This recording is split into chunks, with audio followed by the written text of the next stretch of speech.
Hey guys, this is Mike And Joe. from Deep Wood Force of Will, Deep Wood Force of Will. and we're here coming at you with a new segment. This is kind of based off of our old segment, Deck Guides, which we only had one episode of because Reflect got banned after that. So instead of that, we're going to do a guide for each ruler of every specific set and talk about the stuff that we can think about them. Yeah, we're going to talk about their viability, what's positive, what's negative about them. You know, after Reflect got banned, we got a lot more viability in rulers, so let's talk about them. See which ones are good or bad. And then at the end, we'll give each of them a letter grade from between about, I'd say, D- to A+. And no matter what their grade is, just remember, any of these rulers could be viable in the right strategy. Exactly. Or in the right context. Right. So, with that being said, let's just hop right into our first episode, going over 7 Kings of the Land. This is the first set from Alice Cluster, so it's the first set that is viable in our current New Frontiers format. And based on this video, when we recorded it, which is in October, it's going to be around for almost another year, so we'll have plenty of time to get use out of this video. So, without further ado, let's talk about our first ruler, which is Arla, the Winged Lord. Also, on the other side, Arla, the Hegemon of the Sky. Alright, so we got a lot of good stuff coming from Arla. Mainly, though, it's a Regalia, but we'll get to that in a second. Shujie activates for 2 and has a mediocre effect on her ruler side. And then on the other side, she gains flying, she has 900 attack and 700 defense, so kind of low stats, but the flying really does matter if you're going for late game pushes. When she enters your field, you search your deck for an angel, add it to your hand. That's pretty good because we have some decent angels in the game right now. And the God's Art is a little weak. It's whenever a J Resonator you control attacks this turn, this card deals 400 damage to target Resonator your opponent controls for each time J Resonators you control attack this turn. So it's basically just scaling damage, which is okay. It sounds really good on paper, but doesn't really go off that much. The search is a little underwhelming too, but we'll go over that. But now going into the real strength of Arla, we're going to look over to the left there. That is Artemis the God's Bow. And that is a crazy card when comboed with Arla, and only with Arla. Exactly. Some of the effects are that your J-Ruler gains target attack when this card's on the field. That's pretty good because Arla doesn't come with target attack. When this card enters your field, put 2 arrow counters on it. If your J-Ruler is Arla, you put 4 instead, and that's a big difference. And basically, you can use any of those arrow counters, 1 each for the 400 damage to target attacking or blocking J Resonator. You could do 2 counters to destroy a target addition Resonator or a card in a chance standby area. Unfortunately, this doesn't work with the new cards, but it still works with those older addition Resonators that you might want to pick off. And the big one, the last one, remove 4 arrow counters to destroy a target J Resonator with flying, and that is amazing. Especially with the card we see here in the middle, Gwyber the White Dragon. This card's kind of become a staple for the metagame where it's like, let's see how early we can drop a Gwyber. And with Artemis the God's Bow, as soon as they drop it, you just drop their Gwyber. Yep, 0 mana kill a flyer is pretty good, especially when it's a 12/12 and one of the biggest beaters for that deck. Exactly. Another lesser-known thing that Artemis the God's Bow does is destroying things in a chance standby area. This is really effective if you're trying to use automatic abilities and you think your opponent may have prison in the Lunar Lake. Pop 2 counters off, destroy their prison, and go off safely. Yeah, prison became a lot more popular after the stealth format, and it seemed to have stuck around after the fact, so we get a lot of use out of Artemis in that way.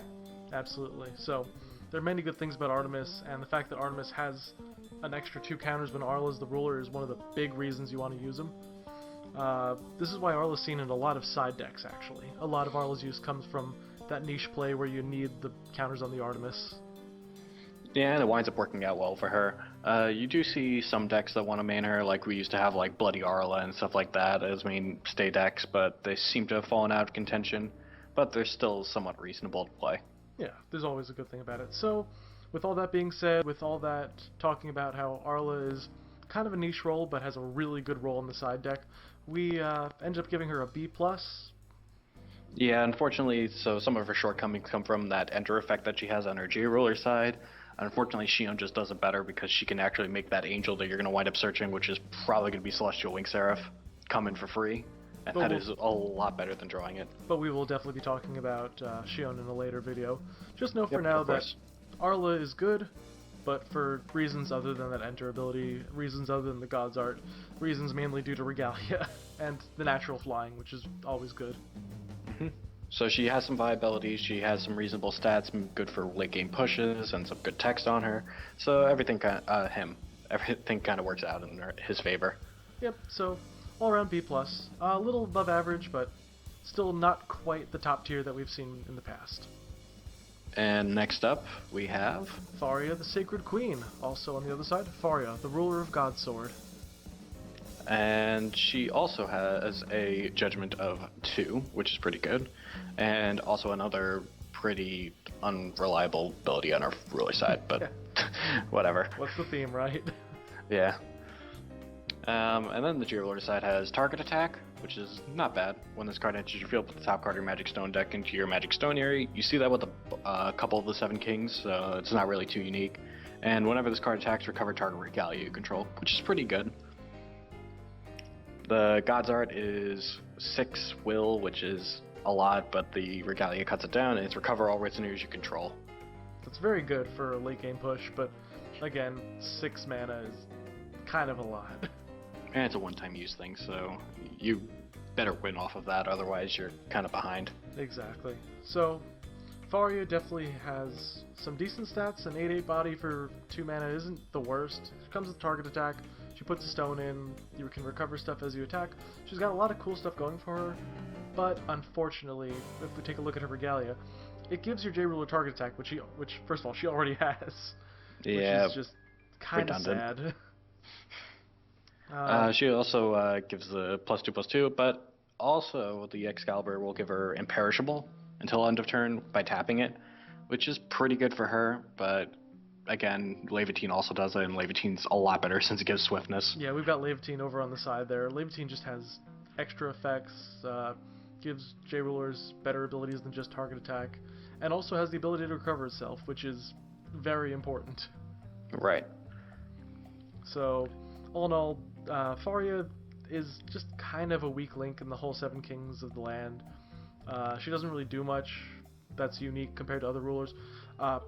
The God's Art is interesting and could become useful if played out right, but you really have. But it's a win more ability, and yeah, it's pretty good if you have a board. Unfortunately, if you have a board, you're probably winning anyway. So there's nothing really that she does that makes you have a better time. So all in all, at the end of it all, comparing her to other rulers and comparing her regalia to just a vastly superior regalia in Levitine, we ended up having to give her a C-. So So yeah, C- isn't bad, but unfortunately it's just not going to work out for her. now on the flip side, we have Melgus the Flame King, also Melgus the one charmed by the Demon Sword. And Melgus is pretty good. He's got a judgment for 2 fire. You're probably going to run him with fire because he likes to burn. And speaking of burn, he's got 2 red to deal 200 damage to the target opponent. And that means that he'll just start burning you even faster. On the flip side, he has First Strike, which is amazing with his stats. Having the 500 defense seems like it'd be really bad, but with First Strike you can attack things and not have to worry about dying. When he enters the field, he still has the put the top card of your Magic Stone deck into your Magic Stone area. You can pay 1 fire and then banish a Magic Stone or a Resonator to deal 300 damage to target Resonator. That's a pretty good removal option in the late game. Not the worst thing in the world, but could be better. Yep. And then his God's Art, which you can decrease the cost of with Levitine the Demon Sword, is to destroy target Resonator. This card gains +X, where X is the attack of the destroyed Resonator. That is actually really relevant due to the fact that you can pick off something that's blocking, and your opponent cannot select another blocker. And that turns out to be pretty good since Melgus likes to go for damage most of the time, and Melgus in general is just basically about hitting the face, even though we've seen him some type of control decks because he's able to just deal 200 damage to the opponent for 2 will every single turn, which is pretty good. Yeah, he's got some versatility to him, which is always a nice thing for your ruler to have. Yeah, and the one major downside of him is that 500 defense that we talked about before. Just being able to die to Lightning Strike is horrifying for your J-Ruler. Yep. Speaking of Lightning Strike, there it is again. Again, Melgus is all about damage options, so the fact that you can just put out stones and constantly put out damage makes him really good for really cheap removal spells and really cheap damage spells like Lightning Strike. Yep. Again, yep. You can go. Well, I was going to say, Levitine, again, we've talked about this with Faria. Basically, Faria receives none of the benefits of Levitine. Melgus receives all of the benefits of Levitine. Yeah, because he instead of because he gets the swiftness, which is great. He gets imperishable, which the card naturally gives, and then also he gets the tap ability, which will also give him imperishable. So he's just unstoppable machine almost. Yep, you just keep tapping the sword. If you give him imperishable on the turn you flip, they can't just kill him off right away. He'll go back, and then you'll have another chance to do it. There's basically no really easy way to kill him without taking some sort of damage. Well, unless you can clear the Regalia, which is one of his major weaknesses. Exactly. He's very reliant on the Regalia. So keep that in mind when you're playing him. There's not really much else to say about him because, again, he is a fairly straightforward damage-dealing ruler. And he basically can go for the face or controls option, so you don't exactly know what you're fighting when you see a Melgus, so it kind of has that mind game to him too. Just prepare for some damage. That's all we gotta say. You're gonna get hurt. So, all in all, with the versatility, but the fact that he's a little bit predictable due to just the fact that he deals damage and is a little frail, we decided to end up giving him a B-. Yeah, he has a little bit of room for improvement, but he does have a lot of positives going for him. So, a fairly average, maybe a tiny bit below average, but he's been seen a few times. Once Reflect was banned, he was seen in a bunch of local tournaments and did very, very well. Yep, so we could definitely see more Melgus in the future. However, it's important to note that Mars that we got in Curse of the Frozen Casket might be a stronger option for damage dealing since he could just deal 2,000 for free. Exactly. The only thing is that Mars can be cancelled, so Melgus is a little better in the control game. It's all dependent on the matchup, but it's important to take a look at both and decide which one you want to run. Exactly. And one of them has Energize, but we'll get into that at a later time. Yep. So moving into the next one, we have one of the more unique rulers in Valentina, the Princess of Love, also Valentina, Ruler of Paradise. Another Judgment for 2. How surprising. Wow, anyway. It's like a theme. Yeah. So the really cool thing about she has one of the best ruler abilities in the game, which is you pay 2 and you put a water resonator with 2 or less into your hand. Basically, you pay 2 will resonators with quick cast. Yep. Basically, what that says is that all water resonators with total cost 2 gain quick cast, which is insane. It's fantastic, even. Yes, she's got one of the best things going for her on her front side, but she's not even that bad on her ruler side either. Her J ruler side either. Again, she's got the when this card enters your field, put the top card in Magic Stone deck into your Magic Stone area. Blah blah blah. We know that. Second part: prevent all damage that be dealt to this card during your turn. And that has some unique implications since we have cards like Battle for Ataratka, which means that you can make it fight additional times in the turn. So there's unique combos that you can do with that, and you get free trades with her as long as you're attacking. Exactly. She gains +1/+1 for each card in your hand, plus 100, plus 100. That's really relevant because a lot of water cards draw you cards. Yeah, basically her whole deck's around like drawing cards and then playing cards that draw cards and then quick casting cards so that they get like a pseudo swiftness on their turn, so you get some damage in. So most of the Lots time of you're cool gonna stuff. Yep, so most of the time you're gonna be dropping a 12/12 or 11/11 Valentina. That's pretty sick. And the last thing, which is even better almost, it's like it's like a gift that keeps on giving. So she's got her God's Chain of Love, which is 4-will, gain control of target resonator. Amazing ability. That's permanent. That's a permanent thing that can be activated during your opponent's turn as well. Yep, as long as you can pay the will for it, but it's a little expensive. Yeah, again, if you're at 5 will, you flip her up. She can get the stone, and then you have 4 will open for the ability. So she's got her own little ramp up into her abilities, which is really, really nice. Yep, having the will ability and that, just a lot of options. Exactly.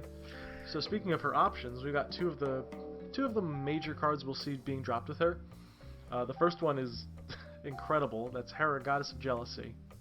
Yep, Hera's been seen a lot because of Regalia is a big part of this game still. Until Regalia circulate out, which is the same time as Hera, we're going to continue seeing Hera. Exactly. So when she enters the field, you may destroy target Regalia with total cost 0 if you do draw a card. When your opponent drops a Regalia, in response to that activation, once the Regalia is on the board, you drop the Hera, you ping off the Regalia, you draw a card, and next turn Hera can attack. It's phenomenal. And the other one we have is Shion, Liberator, Shangri-La. It says when this card's entered the field, draw a card if your opponent has more cards in your hand than you. Unfortunately, that's not very common because you're playing a deck that draws a lot, but it is an option. If you're in the late game and you just need a quick boost, if your opponent has hand control at that point, she does provide a little niche role. Yeah, and also she can turn all the cards into your hand into send back, which is pretty good. Yeah, and especially because you can drop her on your opponent's turn, then when it switches to your turn before you untap, you can tap her, bounce something back, and then untap her for the turn. Yep. Which is honestly great. And there's also some other two will blue cards that also draw cards, so you get a lot of different options of different cards that you can play. All in tempo all, options too, yeah. Yep. All in all, she works out pretty well. She has her own little niche role. Yep, she does something that no other ruler can really do. Yep, and that's what makes something viable. Exactly. So we decided to give her a B. Again, this is a fairly average grade just because she is a little on the weaker side in a lot of regards, but she's very unique. There's not a lot of cards that can do what she can do, so she has her niche role. Yeah, she can get outclassed in some ways, but we have seen Valentina decks recently with after Reflect got banned, so why not just talk about her and say that she definitely has some roles that she can play. Exactly.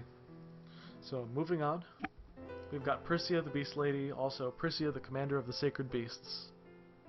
So this is where we get amazing art, but not that great of a ruler.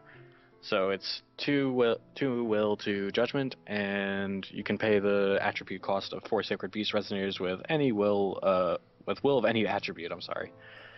So and you can also get the ability for 2 green, which is target beast of 4 Sacred Beast gains plus 100 until end of turn. Not that great. Yeah, a little mediocre. She gets her own mana fix, but unfortunately that mana fix can't fix the J ruler side. Pricia, the Commander of Sacred Beasts, gains target attack as long as you control a light resonator, swiftness as long as you control a fire resonator, flying as long as you control a water resonator, and +2/+2 as long as you control a wind resonator. Those are pretty decent buffs to get, but they're all conditional buffs, and it's just a little bit on the weaker side. Yeah, you look at it and it's just like, oh, okay, so I can have like a 1,000 target attack swiftness flying J ruler for 2 green will. That's pretty good, right? And you won't really have that happen because you're playing 4 Sacred Beasts, and the 4 Sacred Beasts aren't very good resonators when you have to play them yourselves. Exactly, and if you have to play them on their own, they work better in cahoots with each other. And with one of the bigger resonators that we have coming up. Yep. Her God's Art is pretty cool for 7 will. That's because you will always be paying 7 for that. You don't want to put any less than 4 Sacred Beasts onto the field. You suit your main deck for up to X Sacred Beasts. Again, X is the extra mana you pay with different names. Reveal them and put them into your hand. Then put up to X 4 Sacred Beast Resonators with different names from your hand into your field. So to make it as simple as possible, you draw all the Sacred Beasts and then you play all the Sacred Beasts and get all their effects. And that they come in all at the same time, so they all count each other as being on the field, so they all get their multiplied and stacked effects. Which is pretty cool and all, except we have Huang Long. Bam. Alright, so 2 things here. Horn of Sacred Beasts is a very good regalia for the 4 Sacred Beasts. Again, you can just use it to produce the extra will to summon them. It'll give Pricia +200/+200 and imperishable until end of turn. And then you can banish it to shuffle all magic stones and other cards from the grave back into their respective decks, which is a really nice ability. It's a good regalia, definitely, but again, you have to play Pricia in order to get the full effect, but the other effects of Horn of Sacred Beast, basically the shuffle everything in, is good on its own, and Huang Long does it better, which we can talk about now. Well, here's Huang Long, who's literally Pricia's God's Art in a 1,000/1,000 body for less mana. And that is the most disappointing thing you can ever say about Pricia. So, Huang Long, when he enters the field, he literally does the exact same thing as Pricia, as long as you paid the will for each of those, say, 4 Sacred Beasts. So you have to be playing a multicolored deck to play him, which I guess is kind of a restriction, but at the same time, we have dual stones, we have Rules of Moria, mana fixing is not an issue. Yep, you could always find a way to do it. Even if you just play like one of the rulers that can mana fix in general, then you're halfway there to making Huang Long work. Exactly. And he also gains plus 100 for each 4 Sacred Beasts you control, so he becomes bigger as he gets his God's Art. So basically he's a 1400, while Pricia is not even close to that. Like a 10-10, yeah. Yeah. So all in all, Pricia was outclassed by a Resonator that does her exact same job. Yep, and also Huang Long can be played with other rulers, so basically you get the effect of playing Pricia, but you can have another ruler. Exactly. And also you can play multiple Huang Longs, so you can use the God's Art multiple times in a game. Yeah, and you can use the other effect of Horn of Sacred Beast to shuffle back your 4 Sacred Beast Resonators and then do it again, and make it a lot easier on yourself. Man, Huang Long's scary. Yeah, he's a good card, and Pricia's not as good. So with that in mind, Pricia gets a mark of D. Yeah, she's got great art. She's got the great art. She looks phenomenal, but it's kind of wasted on her. Yeah. Maybe we'll see a return to her when with Valentina and the new set, and we'll have a usable version of some good art. I would hope so. But again, we're not saying don't use Pricia, but if you do, proceed with caution. Well, if you do choose to use Pricia, at least consider the fact that you could just use Huang Long in a different deck. Alright, so that's enough banging on about Pricia. Let's move on to Rizard, the Undead Lord. Also Rizard, the Desecrating Vampire. And he's not bad. He's pretty cool, I'll say. Rizard's one of the coolest rulers we have. I have to say that. Yeah, I like him. He's got some shortcomings, though, which makes him difficult to play. Exactly. So first and foremost, he's 2 dark to Judgment, and you could also pay that same 2 dark to put the top 2 cards of your main deck into your graveyard. Not the best. You don't want to really pay Will to mill, especially at that rate. It's really expensive. Exactly. And his backside, which has some really good text to him if you could make it work, is... Oh, well, first of all, you get Imperishable with him, which is insanely good because J-Ruler Destruction is a big problem for a lot of decks.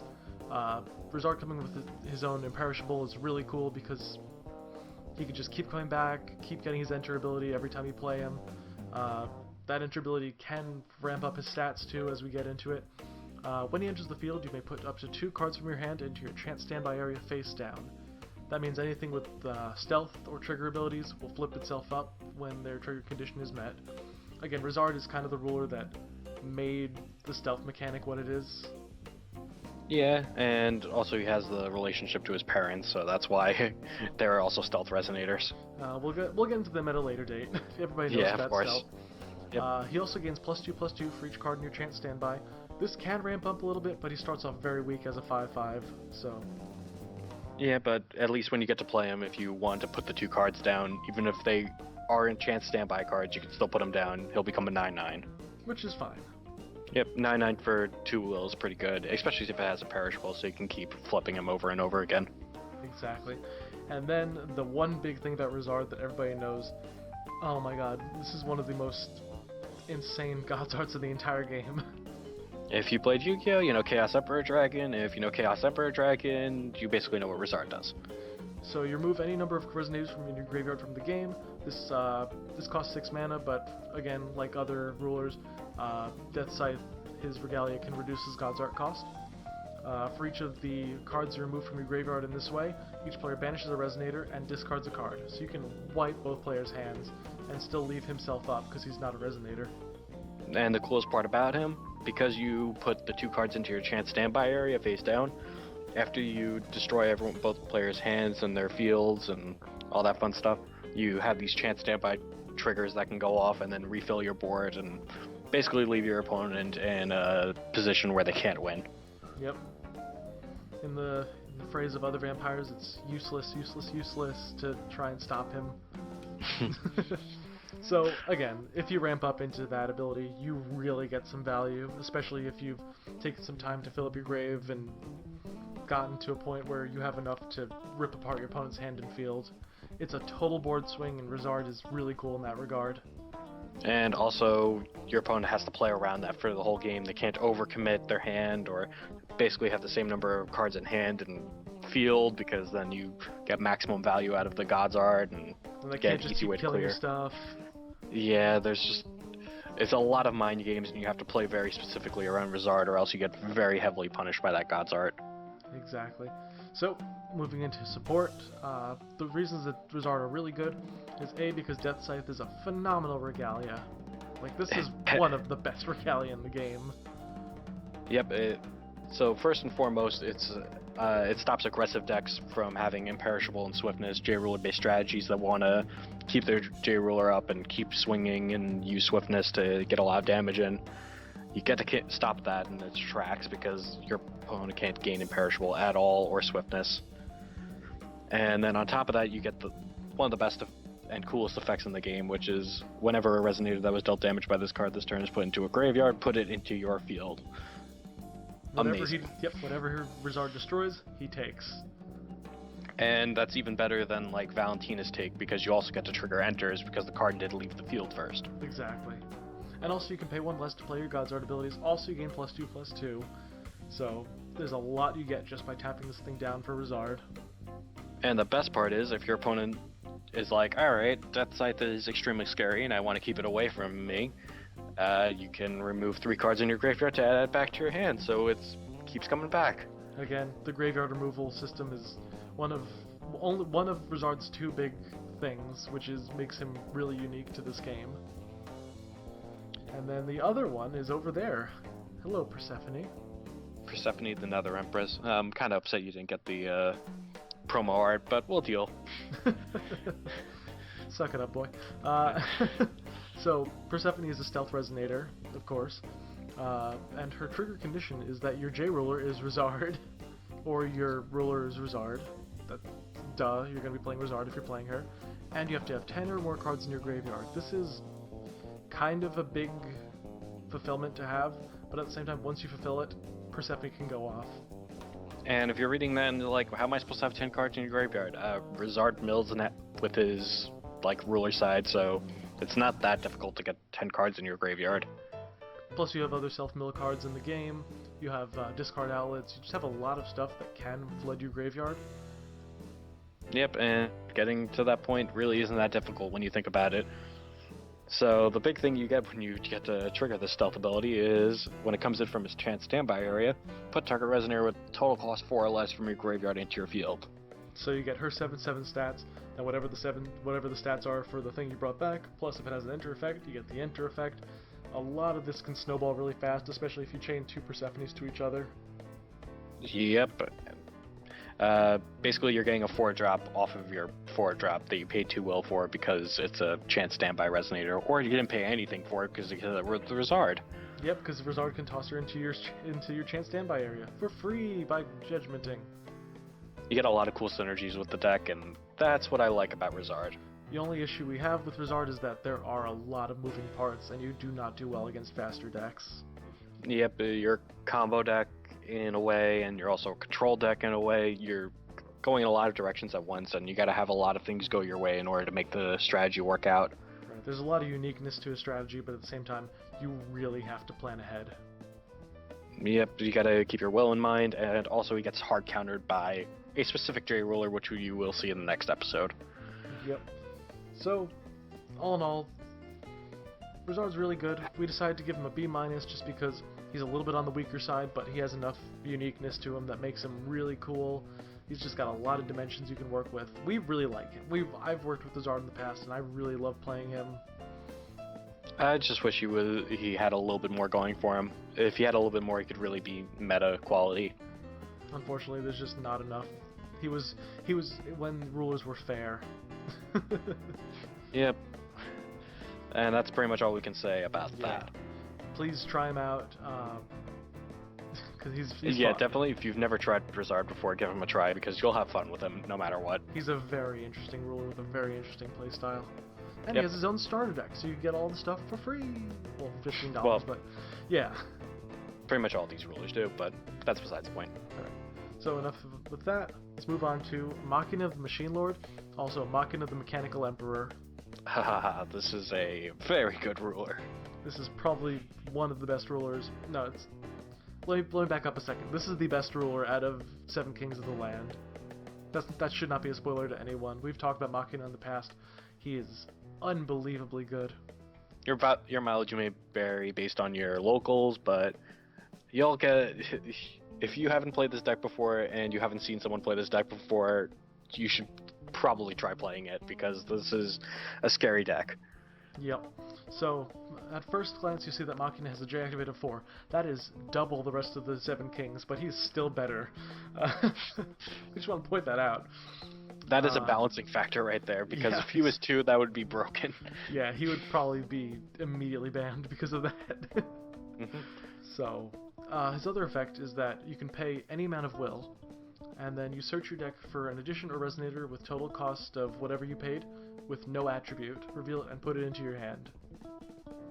And having searching on your ruler side or drawing anything that will add cards to your hand is fantastic. Especially because you can use it, when it says only once per turn, that means once during your turn and once during your opponent's turn.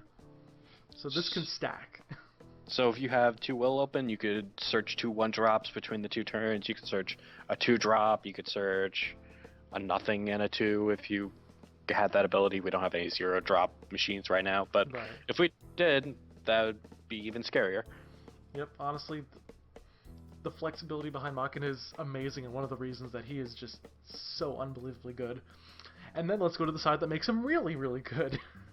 Alright, so this is Machina Mechanical Emperor. When this card enters your field, you may put up to 3 resonators and or additions with no attribute from your hand into your field. What? So you spend your whole turn, the whole game, drawing and searching cards with his effect, and all of a sudden you use the 4 Judgment to bring in, like, I don't know, 3 5-drops? Pretty sick. With an 8/8. Just, ow, painful. Yep. His second effect is to banish a resonator with no attribute to prevent all damage to him. The damage to him doesn't matter, banishing the resonator does, because a lot of these resonators that are machines will float. It's really good and lets you get all of damage output out of one of the cards on the next slide. And then his God's Art, resonators with no attribute you control cannot be destroyed this turn. You're never going to use it. I'm just pointing that out, you will not be using that ability. You wish you would, but unfortunately you probably just won't, because you'll probably kill him first. Exactly. So, honestly, what do we have to say about Machina? Well, let's go over to some support cards for him, because these are the 3 things that'll make you win. What was that, clickbait title? Alright, so we got Secret Elf. So basically you're going to be playing green Machina because green is the best and helps you ramp the best. So you pay the 1 green on your first turn and you get another green for your trouble and then use that to search.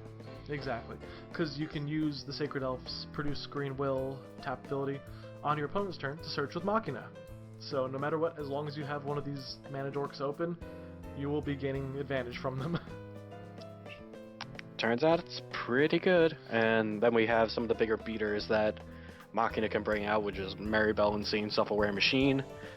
It's a 5 will, 12/12 with Pierce and can gain attack if you rest another recovered resonator, but you probably won't do that, but it's big.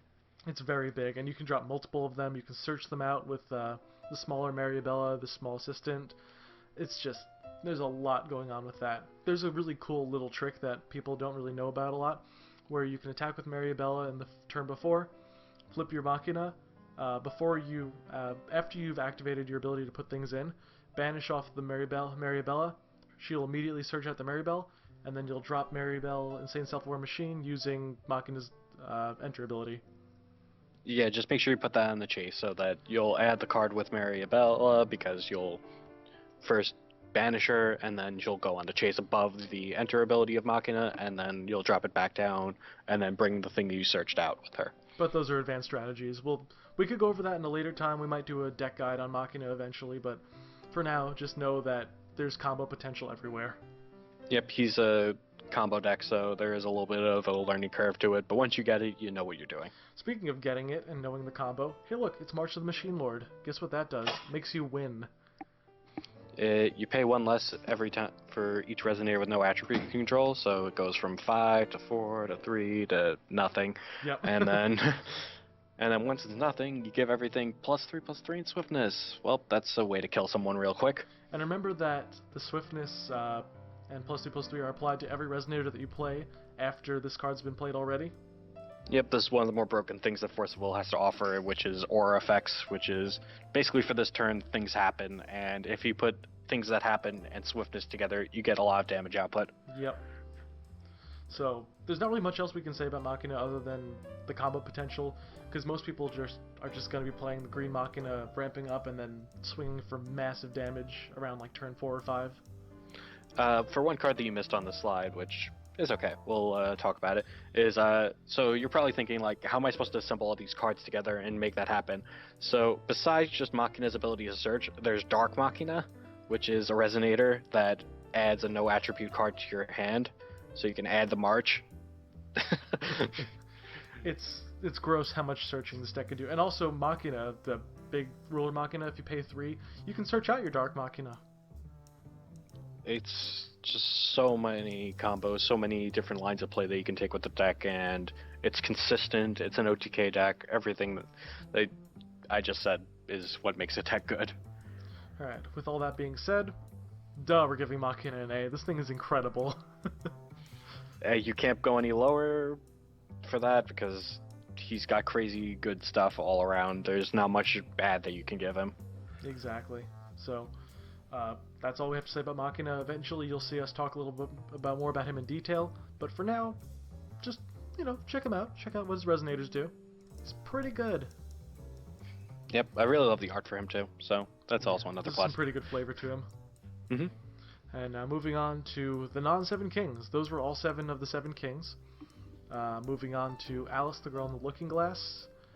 This is the Alice Saint of Healing side of her. There's another side that we'll see later on. So the big thing about this front side, we'll just touch on it more in depth right now because we're going to have to say it twice because there's another card with the same front. Yep. It's 2 Judgment, 2 Judgment, 1 blue, 1 colorless. And search your main deck, and you can also tap the ruler to search for Deep Blue, the Fandom board, reveal, and put it to your hand. That's one of the worst text for the side of a ruler that you can have. Yep. Like, unfortunately, tapping your ruler would mean skipping a stone and not judge. I guess you could Judgment, right? Nope. Yeah, you could. You cannot, actually. Really? You cannot Judgment that? You can't search for Fandom board and then Judgment. That sucks. Your J-Ruler has to be recovered in order to Judgment. Oh, you got me there. Forgot about that. Get wrecked. So, on the other side, we've got Alice, the Saint of Healing. Alice, the Saint of Healing is actually one of the more unique rulers, I would say. It's interesting. I'm not crazy about it, but it's interesting. Yeah. Basically, this is probably the most defensive ruler in the entire game. Well, besides Tree. Besides Tree, that's we'll go another over him video. later. The most defensive for your Resonators ruler. Yeah. So for 2 will, you can give target Resonator plus 1,000 defense until end of turn. That's a big buff, actually, and that could matter in trading. Hey, you know what? Artificial Moon, give it 1,000 more defense so it will really never die. Ugh, gross. You can also tap her to make target Resonator unable to be targeted by spells or abilities until end of turn. This is now called Barrier, and giving any Resonator Barrier at your will is just really sick. There's some cool combos that you could do with it. You can definitely make some use of that. Absolutely. And then, if that was enough for you, here's the God's Art that gives all your J Resonators cannot be targeted by spells or abilities until end of turn, and then you draw 3 cards. Well, drawing cards is pretty good. For 2 will, yep. Draw 3 for 2, that's above the curve for everything, and then gaining barrier on everything, also pretty good. I like it. Yep, especially because she's a 2 will 4/15. She can take hits if you need extra defense on your line. So I do have some problems with it though. It's just like, how do you win though? Exactly. It's difficult to see how you win with her. She's got a lot of unique abilities and she's got a lot of cool stuff built into her, but it's just like you can't really go forward with that. Mm-hmm. Even though that has to be said, we'll go into some of her support. Deep Blue, the Phantom board, is her regalia. Lets you mana fix a little bit. It's okay. It's fine. And then you can also pay 2. Yeah, go ahead. To search your deck for a Soldier Resonator with total cost 1, put it into your hand. But if your J ruler is any of the Alice rulers, you put it into your field instead. So you can bring out blockers with this card for 2 mana. It's not very efficient, but it can work. Yeah, you're basically paying 2 for a 1 card, which is alright since you're pulling it from the deck, but one of the big problems with Deep Blue, though, is that it gets completely destroyed by Barrier of Shadow. Once Barrier's up, you cannot use Deep Blue with any reason. Yep. There's also Hera, the Goddess of Jealousy, being able to ping this thing off to gain extra value. You can't sacrifice this thing off itself, so they will always get the draw off of you. And also, Gil Lapis is a ruler that has a built-in Barrier of Shadows, so you can't pay for your mana fix. So, yep, you get hard countered by another ruler, which is not good. Exactly. Before all those cards came out, this card was pretty good. It wasn't seen a lot, but it worked. And now it's just very difficult to make this card work.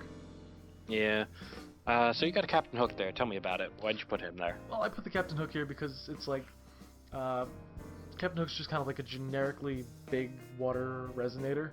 And the fact that you can protect your big stuff with Alice Saint of Healing, make sure that your plays go through, make sure that things don't get destroyed on your turn. It's just like... Captain Hook isn't exactly the best example we have for this, but there's like a lot of really big cards that need that kind of defense to work well. An example card, even though this card isn't in standard right now, Yamada no Orochi would probably have liked to sit up with Alice Saint of Healing, since he would get then with Barrier, be really well protected. Yeah, that's true. Well, he's banned in New Frontiers, so... Yeah, but if we ever get a Resonator that's as efficient as Yamada, then we can consider that again. Exactly. So, stay tuned for new sets. We might see other cards that can work with Alice Saint of Healing, but in the meantime, again, just a little on the weaker side. So we ended up giving her a C. Not the worst, but she's got enough unique potential to make her kind of stand out among other rulers. There's definitely a reason to pick Alice Saint of Healing, maybe someday. Exactly. There's probably a way to make her work, we just haven't really seen it yet. So, here's hoping. Hopefully we get it before she gets rotated out. Oh my god, imagine if we get it afterwards. That'd be salty. Alright, so now for the other Alice. We've got Alice the Girl in the Looking Glass again, and this time it's Alice the Valkyrie of Fairy Tales. Front side's exactly the same, and on the other side, when this card enters your field, search your main deck for a Fairy Tale Resonator, reveal it, and put it into your hand. This is pretty relevant since Lapis Cluster gave us a lot of Fairy Tales back. Unfortunately, almost none of them are water, except for like Captain Hook. And if you're only searching for Captain Hook, you could be playing like a lot of other decks. Yep. And then the other ability there is counters on Fairy Tales you control cannot be removed by effects. This was big for cards such as Cinderella the Valkyrie of Glass and Snow White the Valkyrie of Passion, but now almost no Fairy Tales use counters. It's just kind of a lackluster ability that was just kind of a gimmick for a while. There was some potential there at one point. Oh yeah. And now there really isn't. Exactly. And then the God's Art is really, really lackluster.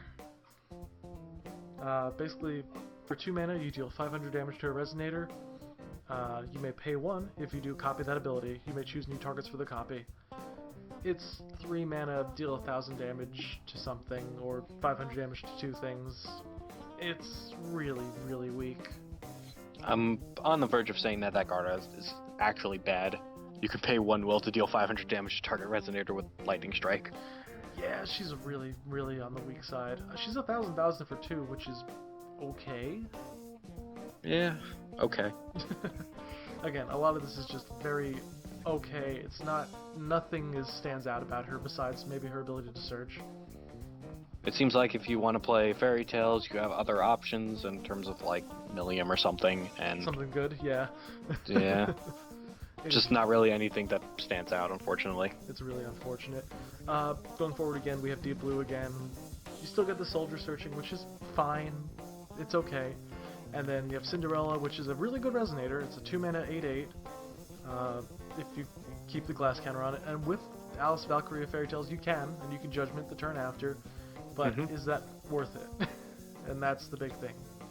You'd hope so, but it turns out to not be as good because some other decks can drop like 2 mana 12/12s with flying and 1 mana 12/12s with flying, and it just makes it look really bad. Yep. So, unfortunately, Alice Valkyria Fairy Tales is just super weak in the current format, so she gets our stamp of approval with a D+. I guess she's slightly better than Pricia because Pricia isn't completely outclassed by a Resonator. Well, she is completely outclassed by a Resonator. She gets outclassed by other J-Rulers. Right, and that's fine. Not every J-Ruler can be good. Then again, not all of them can be bad. Look who's looking at you, Pricia, again. I'm sorry, Pricia. But that's really all we have to say about Valkyrie Alice. Just very, very weak. Yeah, we tried. And now on the flip side of weak, let's go to the strong rulers, because this is Blazer Gil Rabus. Rabus, however you want to say it. Potato, both sides of the potato, same whatever. thing. So his judgment's cool. It's nothing. But you can't do that unless your opponent controls a J-Ruler. And that's not as good as you thought. You're like, oh, it was free. Now it's not really free because your opponent has to play faster than you. Right. But the other cool thing that it does is magic stones you control gain tap, produce fire. You get color fixing. That's really good, because that's like any single stone you have, no matter what its attribute is, will produce fire. And you can have your fire stone produce also fire. Ooh. Yeah, double the fire. Ah. No, So- but that doesn't mean produce too well. It means you can either produce the color that was meant to produce, or you can produce fire. Right. And then moving over to the other side, now you'll see why he judgments for 0 when your opponent controls a J-Ruler. When he enters the field, target J-Ruler your opponent controls loses all abilities until end of turn. Hot damn. Pretty good, pretty good. And then when he enters the field, you destroy target J-Ruler your opponent controls. Hot damn, hot damn. Sounds pretty good. Unfortunately, Forceful kind of neutered him when they printed him like this, because they put the text on 2 different lines. Exactly. So that's a problem because in terms of rulings, you can still get imperishable onto your ruler between the activations of those, since they're triggers that go in the stack in 2 different sections, and you can chase the one ability and not the other. It's a mess. Yeah. Which means that you can chant things like Levitine to give him imperishable, so in a way that makes it so that they don't lose the abilities and they just die and gain the imperishable. Which Yeah, is it's unfortunate. yeah, it's still a good ruler though because It's still very good because of the fixing.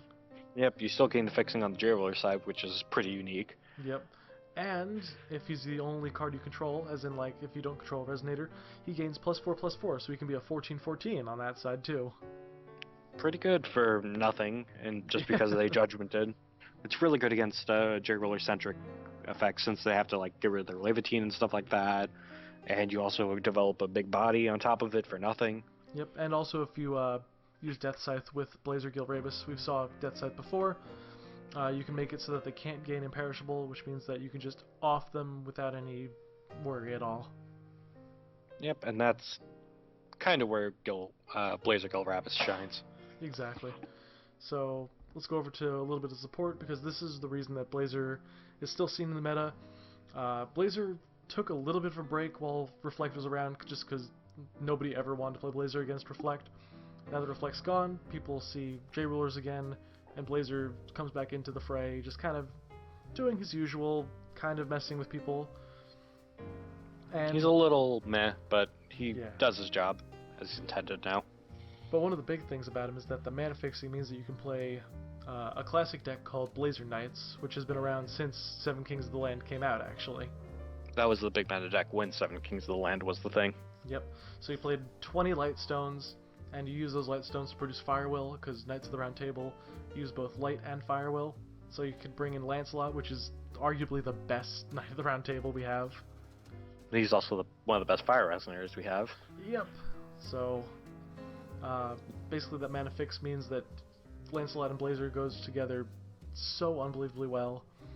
And then we've got Rizard over there getting axed because Blazer made him lose Imperishable and killed him. Yep, and he didn't have his Levitine around to save him. Oh well. no, dead! He's dead again, he's a vampire! Ah! So again, we have a lot of really cool options for Blazer. He's a really cool ruler, very unique in what he does, and because of that uniqueness, because of the history behind him, he will be seen in the meta. We've seen Blazer Knights come back a little bit now that CFC has given us some pretty cool little tools, So, all in all, we've given Blazer a B+, which is really hard to see because this is a really red card art. Yeah, we should have probably moved on the top left, but it's a B+. If you can't hear that, B+. B as in Blazer. A. But yeah, pretty good. You could play him. I wouldn't mock you for playing him. Exactly. Very strong in many regards. So, with that being said, that actually wraps up the entire set of Seven Kings of the Land. This is definitely, this is definitely our longest video because this set came out with 10 rulers. Just, wow. I'm kind of surprised that they came out with that many rulers, but then again, I guess Lapis Cluster started out with 10 rulers too, so it's not too out of the question. Yep, basically. And anyway, I don't really have much to say about that. We have a bunch of cool rulers here. If you haven't played some of them and you got inspired to play them, tell us. Yep. We'd love to hear it. Please tell us your brews. We love seeing new brews.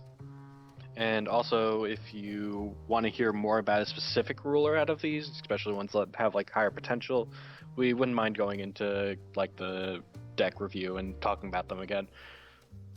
We just got a little uninspired because of the format change, but at least we got this. Exactly. So I think this is better for newer players coming in to really learn about these rulers. So with all that being said, we really hope you enjoyed this. This took a little bit of time to make, but it was a really enjoyable little thing to go over. So definitely stay tuned for the next episode. We're going to be going over the Twilight Wanderer. And yeah, and that's got a lot of fun rulers in it. I can't wait. That's probably one of the biggest power creep sets I've ever seen. So we will talk about that in depth next time. So until then, this has been Mike and Joe from Deep Wood Force of Will signing out. Subscribe.